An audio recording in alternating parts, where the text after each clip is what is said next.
From the Crescent City to the Gateway, A Tale of Two Cities. The story of Frances Anne King Lytle goes back farther than her 98th birthday. It's a tale of two cities that was uncovered after an ancestral dive into the family history. The spark was lit by Uncle Gene, who had already spent hours unearthing the detailed military history of the Lytle side.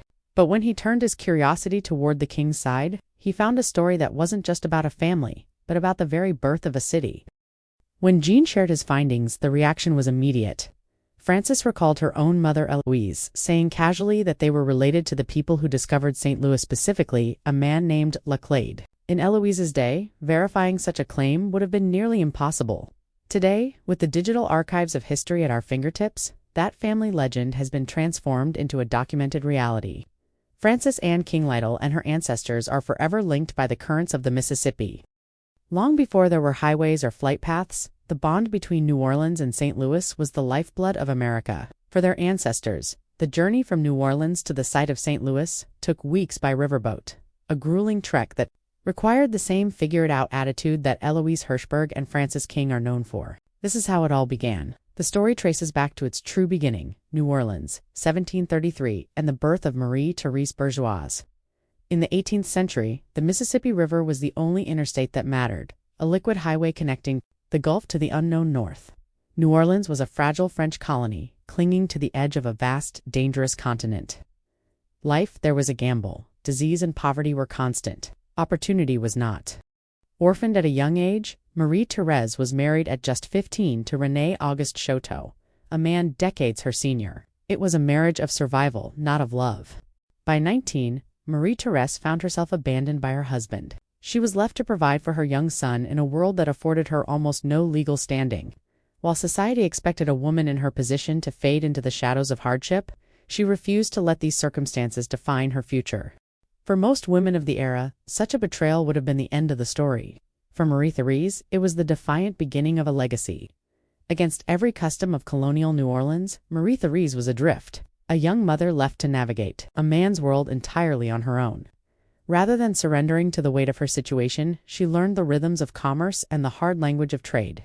She took in borders and managed property with a precision so sharp it became her shield, proving that when the safety net was gone, she was more than capable of building her own. In a city built on survival, she mastered the unforgiving streets with a grit that would be mirrored generations later in Eloise Hirschberg. Both women shared a blunt, "It is what it is" philosophy, a refusal to mourn the hand they were dealt because they were too busy playing it. This relentless determination became a family heirloom woven into the very DNA of her children. Marie-Therese didn't just build a business, she built a blueprint for independence that Eloise and Frances would eventually inhabit. Divine fate introduced Marie to a man looking beyond the edge of the map, Pierre Laclede Ligist. Laclede had come to New Orleans from France. He was educated, restless, and hungry for the opportunities that awaited him as he left his comfortable life in the French Pyrenees to explore a new world from the interior of North America. Pierre and Marie found far more than a liaison. They forged a partnership that defied the social order of their day. Although the laws of church and state kept her legally tethered to the long-vanished René Choteau, Marie-Therese and Laclede built a life of purpose alongside her son Auguste. Over the years, Pierre and Marie welcomed 4 children: Jean-Pierre, Pelage, Victoire, and Marie-Louise, who was the direct ancestor of Frances Anne. All 4 children were born in New Orleans and baptized in the St. Louis Cathedral. The Catholic Church refused to recognize Marie's separation from René. Therefore, all 4 children were legally required to carry the name Choteau. The name Choteau was merely a legal formality.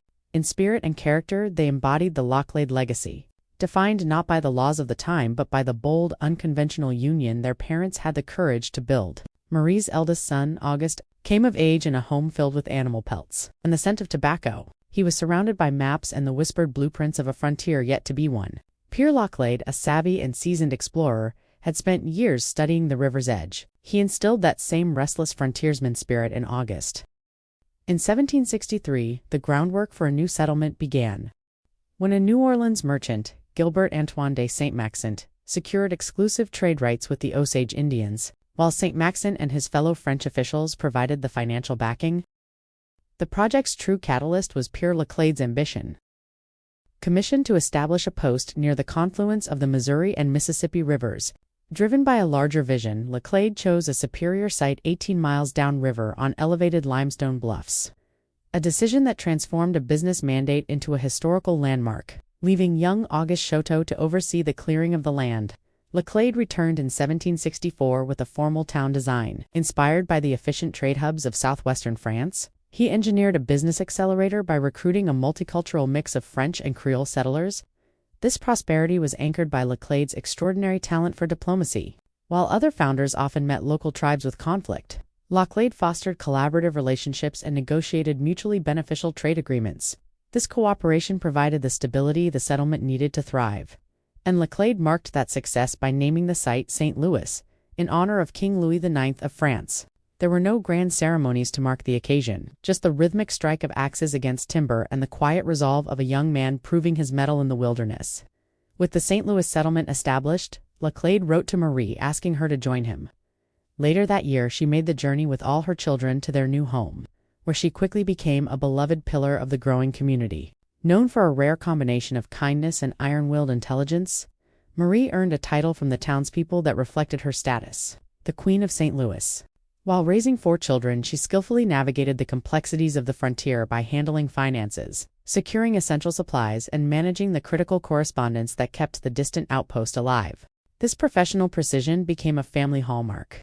Generations later, Fran, while working for the bank, would proudly claim her own cash drawer was never off by even a cent. It was more than just a talent for numbers. It was a reflection of Marie's steady influence, proving that in this family, you don't just survive the storm, you learn how to weather it. Under her watch, the settlement did more than survive. It thrived. It was a dual conquest, one with axes in the mud, the other with a ledger and pure grit. This foundation was tested in 1803 when the Louisiana Purchase transformed St. Louis into America's Western Gateway overnight, forever changing the landscape the family had built. As the village of St. Louis expanded into a city, the dynasty Marie fought so hard to secure grew along with it. Her children, raised in the shadow of their parents' relentless determination, became the preeminent diplomats and power brokers of the American West. While Pierre Laclede did not live to see the empire his vision inspired, Madame Chouteau did. She witnessed the wilderness become a city, and her risks become a legacy. By the time of her death, St. Louis was no longer a fledgling experiment, but a crossroads of nations, carrying her family's imprint in its streets and its spirit. This fierce independence flowed through the generations, passing to her daughter, Maria Louise. It was this specific lineage that would stretch across the centuries, carrying a trademark blend of grit, precision, and the courage of true risk-takers. The bloodline of the early pioneers traveled through the centuries like the river itself, winding through the families that carved out the American frontier.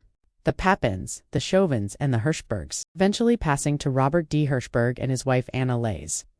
That frontier DNA continued in their daughter Eloise. She was defined by a relentless get-over-it attitude, a trait that left no room for complainers. Eloise famously preferred the company of soldiers and sailors in a poker game on a train to the idle talk of those who feared a loss, possessing a sharp mind that could navigate a difficult hand with the same practical resolve.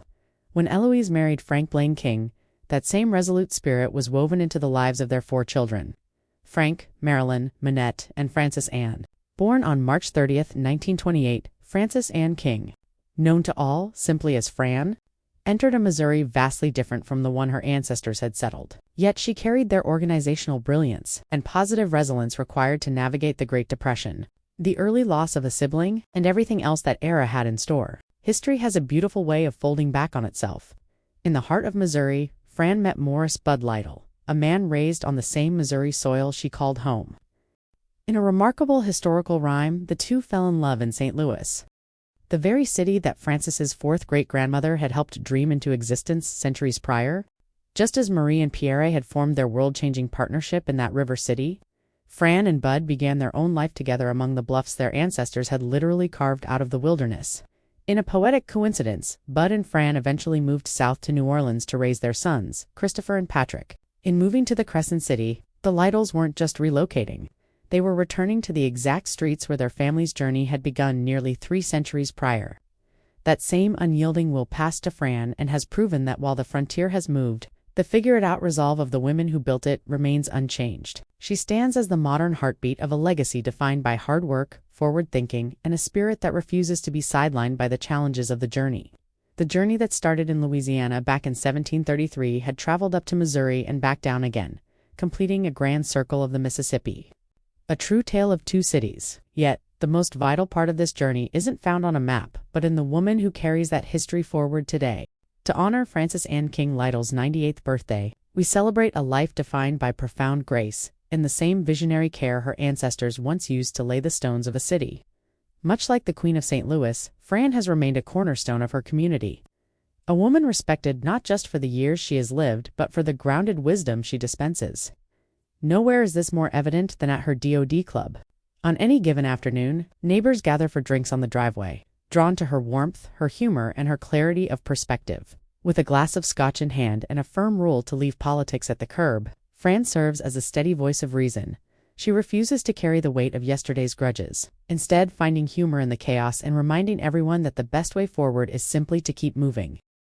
This intentionality extends to every milestone. A generous gift giver, she ensures a card arrives exactly on the day it is needed, never a moment late.